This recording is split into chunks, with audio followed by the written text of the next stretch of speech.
Memasuki libur panjang Natal dan Tahun Baru 2026, kepadatan arus lalu lintas diprediksi meningkat di beberapa titik tujuan wisata dan transportasi di seluruh Indonesia. Untuk mengantisipasi lonjakan mobilitas masyarakat sekaligus menjaga keselamatan pengendara di jalan, Korps Lalu Lintas Polri mengeluarkan imbauan kepada masyarakat agar mengatur waktu perjalanan dengan bijak serta menerapkan prinsip keselamatan. Dirkamsel Korlantas Polri, Brigjen Pol Priyanto menekankan pentingnya persiapan perjalanan, terutama bagi mereka yang akan menuju bandara, stasiun, atau pusat-pusat keramaian pada puncak masa libur. Korlantas juga telah memetakan titik-titik kepadatan lalu lintas, mencakup kawasan wisata seperti Puncak Bogor, wilayah Jawa Tengah, dan Jawa Timur, hingga sejumlah destinasi di luar Pulau Jawa. Untuk menjaga kelancaran arus, pengaturan lalu lintas bersifat situasional akan diterapkan, termasuk rekayasa arah lalu lintas di jalan tol. Selain itu, kondisi cuaca yang masuk musim penghujan turut menjadi perhatian utama, sehingga kesiapsiagaan dari sisi keselamatan tetap diutamakan. Lantas bagaimana strategi pengaturan perjalanan serta tips keselamatan bagi pengendara selama libur Nataru?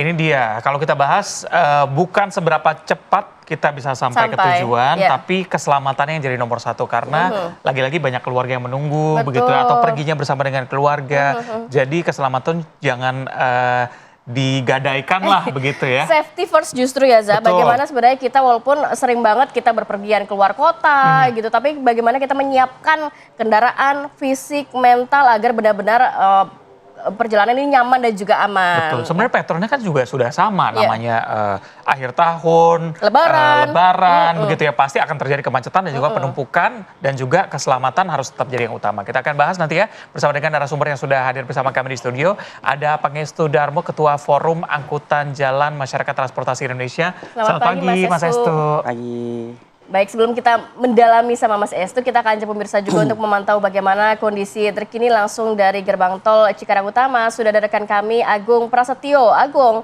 bagaimana kondisi di sana? Apakah terlihat kepadatan pada pagi hari ini? Ya, selamat pagi Kamarati, Reja, juga pemirsa.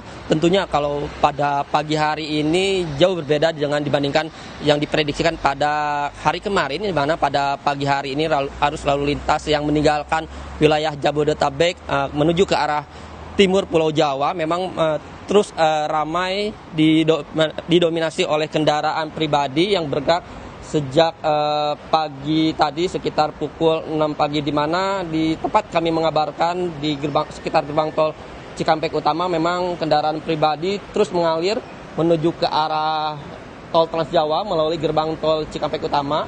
Dan tadi di setiap gerbang tol Cikampek Utama, maksud kami di setiap gardu transaksi yang dibuka menuju ke arah Jawa ini sempat terjadi antrian kendaraan sekitar 20 sampai 30 ke belakang, di mana karena memang tingginya volume kendaraan yang meninggalkan wilayah Jakarta melalui gerbang tol Cikampek Utama ini. Namun untuk mengurai antrian di gerbang tol Cikampek Utama, pihak pengelola tol yang semula hanya membuka 7 gardu utama, namun untuk mengurai kepadatan dan antrian di gerbang tol Cikampek Utama ini membuka lebih banyak gardu transaksi, yakni yang semula 7 gardu utama ditambah menjadi 11 gardu utama. Dan saat ini juga pihak para petugas yang berjaga di lapangan akan menambah lagi 3 gardu transaksi untuk mengurai antrian yang ada di gerbang tol Cikampek Utama, yang mana khususnya untuk menuju ke arah Jawa ini menjadi 14 gardu utama untuk mempercepat transaksi para pengendara ataupun pemudik. Dan selain 14 gardu utama ditambah juga dengan 8 gardu satelit. Sementara arah sebaliknya yang semula yang harusnya 7 gardu utama ini ditutup karena digunakan untuk kendaraan yang akan menuju ke arah Jawa. Dan dapat kami informasikan kepada pemirsa, memang pada hari kemarin hingga pagi ini kendaraan yang telah melintas di ruas tol Jakarta Cikampek tercatat ada 107.024 kendaraan dan memang angka ini naik dari hari sebelumnya. Dan untuk menuju ke ruas tol Trans Jawa melalui gerbang tol Cikampek Utama tercatat ada 61.261 kendaraan. Dan angka tertinggi terjadi pada pagi, maksud kami terjadi pada malam hingga pagi tadi ada sekitar 26.000 lebih kendaraan yang meninggalkan wilayah Jabodetabek. Selain itu juga memang arus lalu lintas masih lancar, tetapi petugas dari tim rekayasa lalu lintas di posko pantau kami memantau telah bersiap siaga, telah melakukan apel dan akan berangkat menuju ke titik-titik yang terjadi kepadatan di ruas tol Jakarta Cikampek. Bila mana nantinya terjadi kepadatan ataupun kemacetan pada hari ini akan diberlakukan rekayasa lalu lintas kontraflow, yang mana memang rekayasa lalu lintas kontraflow ini akan diberlakukan di titik kepadatan dan di kemacetan yang terjadi di ruas tol Jakarta Cikampek.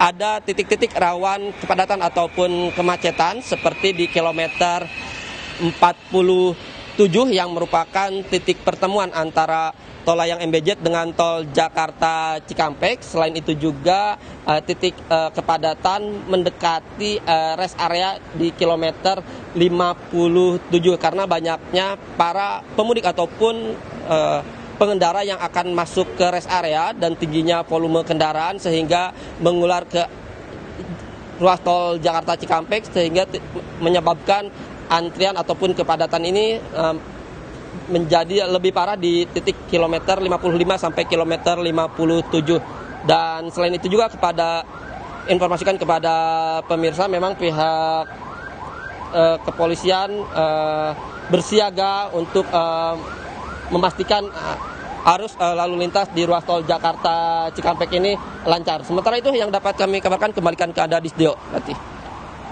Baik, terima kasih Agung Prasetya atas laporannya langsung dari gerbang tol Cikatama dan selamat bertugas kembali. Saya mau langsung ke Mas Estu melihat kalau di Cikatama sendiri Mas Estu, itu kan tadi ada beberapa titik yang juga menjadi titik krusial seperti kilometer 47, 57. Walaupun kita melihat nampaknya kesiapan sudah cukup saat ini sehingga kemacetan tidak begitu parah seperti tahun-tahun sebelumnya. Mas Estu, apa yang paling diperhatikan oleh MTI sendiri terkait titik-titik rawan ini di ruas-ruas jalan yang biasanya dilalui oleh para pengendara? Kalau terkait masalah ini ya, masalah titik-titik konflik ini kan sebenarnya hal yang sederhana ya, cuman memang kebetulan yang melintas itu banyak gitu kan, yang melintas itu sangat besar sekali sehingga bagaimana dalam kalau kita hanya melihat sebagai sebuah spot gitu kan, bagaimana si pengelola ini baik itu unsur pemerintah, dishub, unsur mungkin jasa marga dan lain sebagainya itu bisa mengelola volume lalu lintas yang besar gitu kan. Saya juga tadi kan sudah disebut sekitar 20 ribuan ya, 26 ribu sepagi ini aja. Gitu kan. Kita nggak, ini pagi ini tuh baru berjalan 2-3 jam yang lalu kan. Nah, kita nggak tahu nanti 18 jam ke depan. Ini kan berarti satu kesiapan dari si pengelolanya, juga bagaimana manajemen trafiknya. Gitu. Seperti tadi juga terkait masalah kontraflow. Nah, ini sebenarnya kita agak Nah, itu jadi solusi nggak sih? Kalau kita hanya melihat dari satu kondisi short term gitu ya, itu solusi. Itu solusi. Tetapi tidak untuk long term. Karena bagaimanapun juga sebuah infrastruktur jalan itu kan sebenarnya disiapkan untuk satu arah A, satu arah B gitu ya. Tetapi ketika satu arah B ini yang sebagian diambil oleh arah yang berlawanan, ini kan sebenarnya jadi critical point juga. Gitu kan. Jadi critical point sehingga awareness kita harus naik di situ. Jadi si pengelola, si pengendara juga gitu kan. Jadi dan juga mungkin ya entah apa walaupun tidak berhubungan langsung tapi juga masyarakat. Nah, karena rambu-rambunya tidak dipasang sesuai dengan arahnya begitu ya? Bukan tidak sesuai dengan arahnya. Terkadang tidak si pengendara dan lain sebagainya itu tidak aware ada di situ ada. Mungkin rambunya sudah ada gitu kan. Tetapi si pengendara ini mungkin tidak aware bahwa di situ sebenarnya ada rambu gitu kan. Nah, rambu itu terkadang didesain untuk si pengendara yang arahnya benar ya. Seperti tadi arah yang kontraflow kan dia nggak bisa melihat rambu yang sebelah sini kan. Nah, ini makanya tadi saya bilang awareness kita harus naik di sini. Nggak bisa sekedar hanya, oh ini kontraflow, cukup lah yang penting kendaraan bisa lewat. Oke, satu solusi selesai. Tetapi kan permasalahan kita juga harus sadar ada potensi yang lainnya gitu. Tapi kalau untuk melihat para pengguna jalan misalnya kan kita tahu biasanya kalau Lebaran, Tahun Baru ini macetnya di mana aja kita udah hafal ya. Misalnya mau masuk ke pelabuhan itu pasti ada kemacetan. Kemudian di sejumlah ruas tol juga ada kemacetan. Nah, ini kalau Anda melihatnya apa yang menjadi sebenarnya kendala? Apakah memang infrastrukturnya tidak mumpuni ataupun perilaku penggunanya atau pengawasannya yang sebenarnya kurang kalau untuk pengguna jalan ini? Semuanya. Karena gini. Jadi akhirnya kemacetan ini berulang kembali. Betul. Karena gini ya, pertama kita bahas dari infrastrukturnya dulu ya. Kesiapannya gimana? Kesiapannya. Nah, kalau kesiapan mungkin mereka siap. Ya, mungkin mereka siap dengan lain sebagainya gitu kan. Tetapi ingat bahwa infrastrukturnya ini bisa jadi bukan disiapkan untuk daily ya. Sifatnya harian atau mungkin kalaupun ada peak season juga semacam lagi weekend atau sejenisnya, tetapi bisa tidak jadi untuk yang kapasitas besar. Betul, gitu. Itu ya untuk kapasitas besar. Sebenarnya ini saya sebenarnya berpikir bahwa seharusnya kita bersyukur punya budaya mudik. Mau itu Nataru, mau itu Lebaran. Jadi kita sangat terukur nih kesiapan kita gitu kan, apakah infrastrukturnya dan lain sebagainya. Itu satu dari sisi infrastruktur. Yang kedua dari sisi masyarakatnya. Masyarakat kita masih hype dengan yang namanya, oh yang penting gue cepet. Mereka lupa, mestinya budaya yang dibangun itu bukan budaya kita cepet sampai. Kita selamat. Kalau kata orang Jawa dulu kan alon-alon acel kelakon. Betul, gitu kan. yang penting keselamatannya ya. Yang penting selamat gitu kan, percuma kita cepat tapi nggak selamat kan. Gitu. Nah, lalu juga mungkin faktor-faktor lainnya gitu kan, itu dari si masyarakatnya, mungkin dari sisi pengguna gitu kan. Pengguna juga, kita tahu ya, si pengemudi itu kan kondisi fisiknya masing-masing beda ya. Ada 1 juta kendaraan lewat, ada 1 juta kondisi fisik yang berbeda. Gitu kan. Nah ini yang akan harus agak sulit, mau nggak mau kita akui ini agak sulit gitu kan.